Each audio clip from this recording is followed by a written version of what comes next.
अब आपको ले चलते हैं सीधे नाटो के बेस पर। जी हां, एस्टोनिया में नाटो बेस पर पहुंचा है TV9 भारतवर्ष। एस्टोनिया में नाटो बेस से वर्ल्ड एक्सक्लूसिव रिपोर्टिंग आपको दिखा रहे हैं और पल पल की अपडेट्स भी दे रहे हैं। आपको बता दें, एस्टोनिया वो पहली कंट्री थी जिसने यूक्रेन को सबसे पहले मदद का हाथ आगे बढ़ाया था और एस्टोनिया के फॉरवर्ड नाटो बेस पर TV9 भारतवर्ष की इस वक्त मौजूदगी है। TV9 के कैमरे पर फ्रांस, ब्रिटेन, डेनमार्क की नाटो ब्रिगेड भी देखने को मिल रही है और चप्पे चप्पे से क्या कुछ बड़ी अपडेट्स है TV9 आप तक सबसे पहले पहुंचा रहा है। नाटो अपनी पूरी क्षमता से, पूरी शक्ति से रशिया को संदेश देने की कोशिश कर रहा है और कई अलग अलग नाटो बेसिस से इस तरह के संदेश दिए जा रहे हैं। हम इस समय मौजूद हैं एस्टोनिया के तापा कैंप में, जो कि नाटो का forward enhanced battle group presence वाला नाटो बेस है।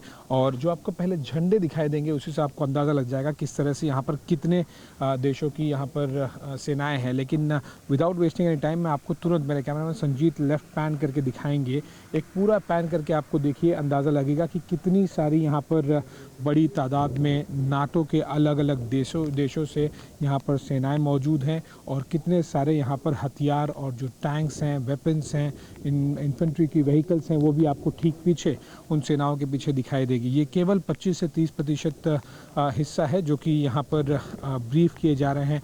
एस्टोनिया के डिफेंस मिनिस्टर आपको अभी दिखाई देगा कि वो बातचीत कर रहे हैं, ब्रीफ कर रहे हैं जो नाटो की फोर्सेस है यहाँ पर। और इस ब्रीफिंग में अलग अलग जो रेजिमेंट्स हैं, अलग अलग देशों की सेनाएं हैं, उनके रिप्रेजेंटेटिव्स यहाँ पे आए हैं। सबसे पहले मैं चाहूँगा कि आपको जो वाइट यूनिफॉर्म में हैं उनके बारे में बता दूँ। ये फ्रांस की सेना है जो कि नाटो में डिप्लॉयड है।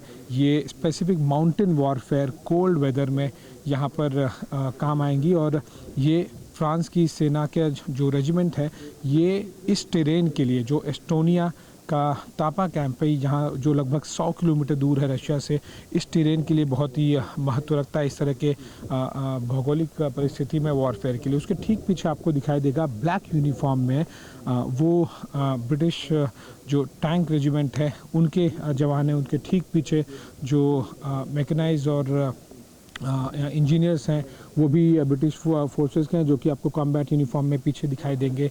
और उसके अब हम थोड़ा सा दाईं तरफ आते हैं, जो पूरा आपको बीच में दस्ता दिखाई दे रहा है। थोड़ा सा हम जूम आउट करेंगे ताकि आपको पूरा दस्ता दिखाई दे। ये दस्ता जो आपको ठीक स्क्रीन पर आपको दिखाई दे रहा है, ये ब्रिटिश आर्मी का इन्फेंट्री जो दस्ता है वो है। दाईं तरफ आते हैं, सबसे सामने आपको दिखाई देगा डेनमार्क की आर्मी का मैकेनाइज्ड इन्फेंट्री दस्ता जो ठीक सामने खड़ा है। उसके पीछे जो ब्लैक यूनिफॉर्म में है वो आर्टिलरी और स्पेसिफिकली टैंक रेजिमेंट्स हैं और उसके पीछे मैकेनाइज्ड और इंजीनियरिंग रेजिमेंट्स जो हैं।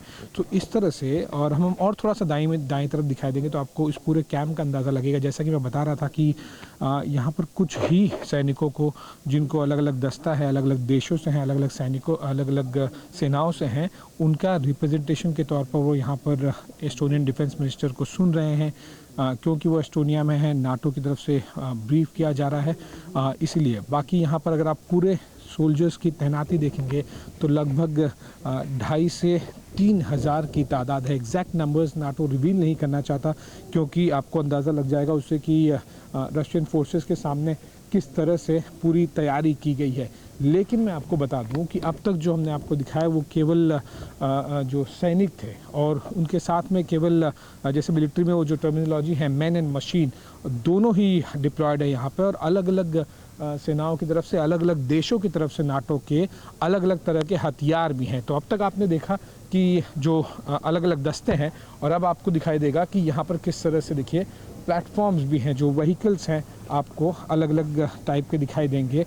इससे ये अंदाज़ा लगता है कि रशिया के सामने नाटो कितना बड़ा प्रेजेंस अपना और किस अलग अलग तरह के लड़ाई के लिए तैयारी कर रहा है, ताकि रशियन फोर्सेस जब भी आए, अग्रेशन हो, तो फिर इस तरह के टेरेन में हो या फिर कोई और नाटो का forward enhance presence battle group हो, वो सब के सब हो। ये आप जो देख रहे हैं अभी तस्वीरों में, ये टैंक्स हैं, इन्फेंट्री फाइटिंग व्हीकल्स हैं, BMPs हैं, इंजीनियरिंग प्लेटफॉर्म्स हैं और आपको थोड़ा और दूर भी सामने दिखाई देगा। ये केवल एक रिप्रेजेंटेशन है। यहाँ पर आप मानिए कि केवल प्रतिनिधि के तौर पे एक एक दस्ते से यहाँ पे रखा गया है और भी बहुत सारे इंजीनियरिंग इक्विपमेंट्स यहाँ पर हैं। सो इससे आपको अंदाज़ा लग जाएगा कि किस तरह से नाटो पूरी तैयारी कर रहा है।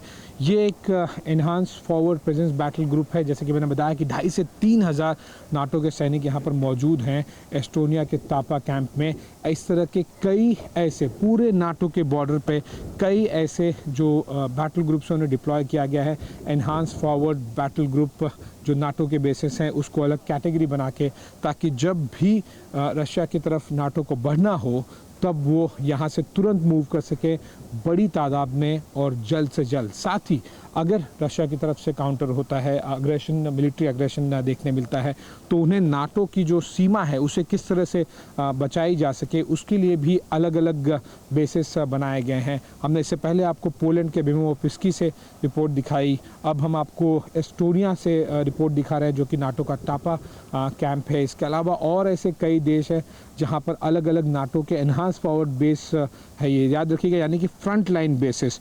ऐसे और भी कई नाटो के बेसिस हैं जो कि फ्रंट लाइन बेसिस नहीं है, लेकिन यूरोपियन कंट्रीज़ में पीछे हैं वो, और वो भी पूरी तरह से सक्षम और तैयार हैं। ज़्यादा प्रेजेंस का मतलब साफ है कि रशिया को ये संदेश दिया जा रहा है कि नाटो पूरी तरह से तैयार भी है और तैनात भी है। कैमरामैन संजीत के साथ मैं आशीष सिंह, एस्टोनिया के टापा कैंप स्थित नाटो बेस कैंप से TV9 भारतवर्ष के लिए। परवाह देश की, सोमवार से शुक्रवार रात 10 बजे TV9 भारतवर्ष पर।